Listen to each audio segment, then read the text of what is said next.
Hello বন্ধুরা, প্রিয়ার কিচেনে সকলকে স্বাগত।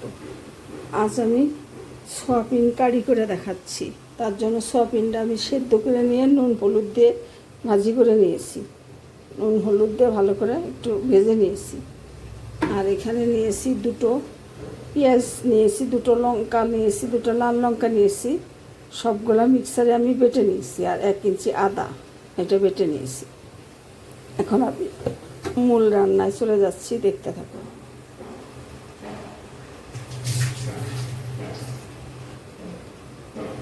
দিয়ে দিচ্ছি একটু সর্ষের তেল,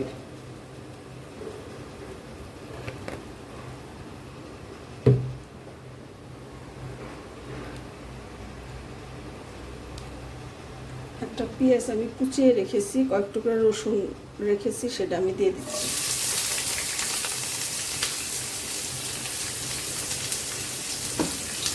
পেঁয়াজটা একটু লাল লাল করে ভাজি করে দেবো। আমি এখন যে পেঁয়াজটা বেটে রেখেছি, লঙ্কা পেঁয়াজ আর আদা একসাথে বেটে রেখেছি, দুটো লাল লঙ্কা দুটো কাঁচা লঙ্কা একসাথে বেটে নিয়েছি, আর 1 ইঞ্চি আদা ওটা দিয়ে দিচ্ছি।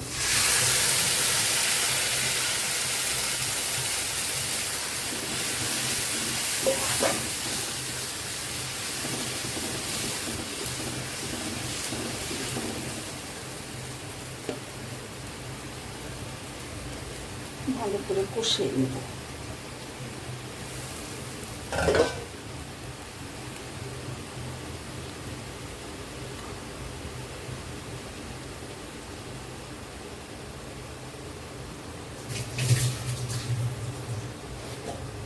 বন্ধুরা, দিয়ে দিচ্ছি স্বাদ মতো নুন,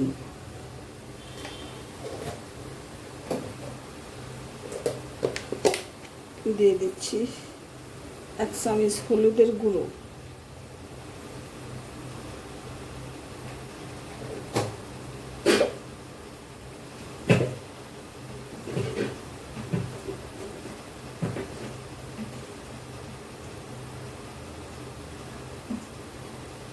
দিয়ে দিচ্ছি একটু ধনের গুঁড়ো,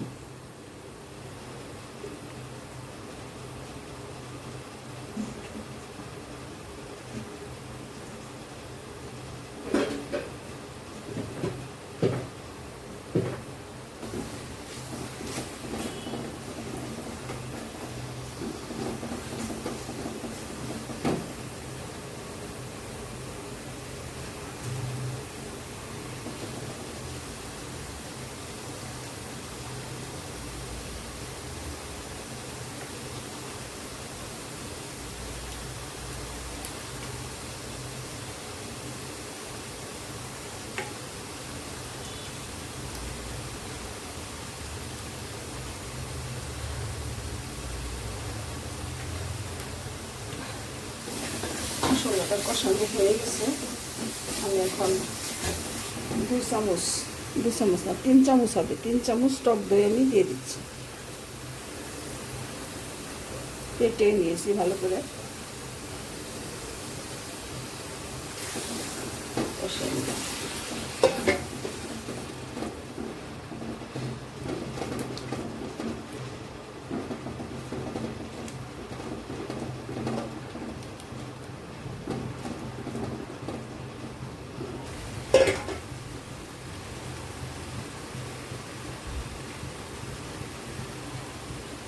মশলা থেকে তেল ছেড়ে দিয়েছে। এখন আমি যে সয়াবিনটা ভাজি করে রেখেছি নুন হলুদ দিয়ে, সেটা আমি এখন দিয়ে দিচ্ছি।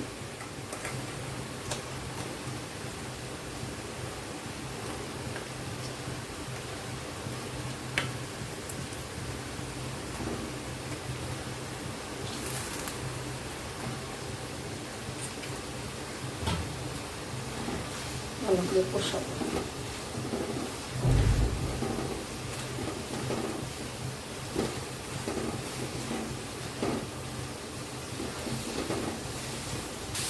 কষানো হয়ে গেছে, এবার আমি অল্প করে একটু জল দিয়ে দিচ্ছি।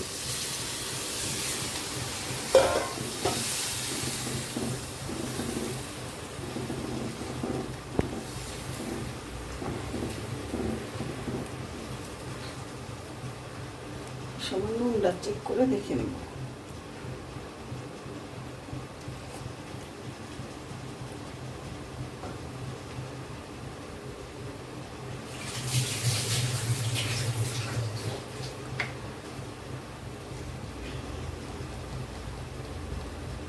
অন্য একটু দিয়ে দিচ্ছি।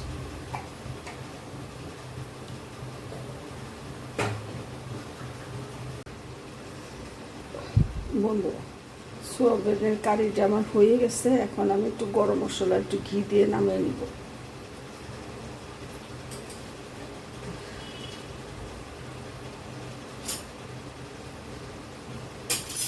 একটু গরম মশলা ছড়িয়ে দিচ্ছি।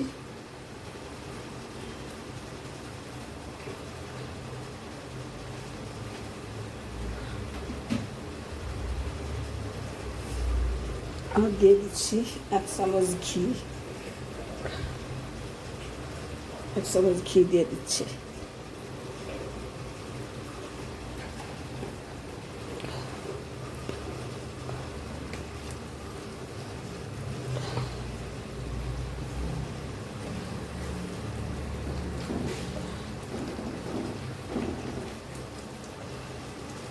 হয়ে গেছে বন্ধুরা, চুলাটা অফ করে দিচ্ছি।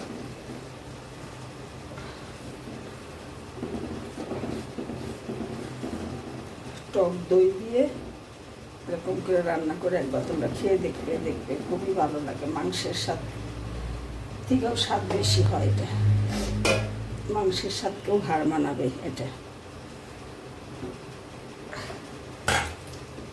বন্ধুরা দেখে নাও, সোয়াবিনের কারি খুবই মজাদার। আমি টক দই দিয়ে রান্না করেছি, পেঁয়াজ বেটে নিয়ে।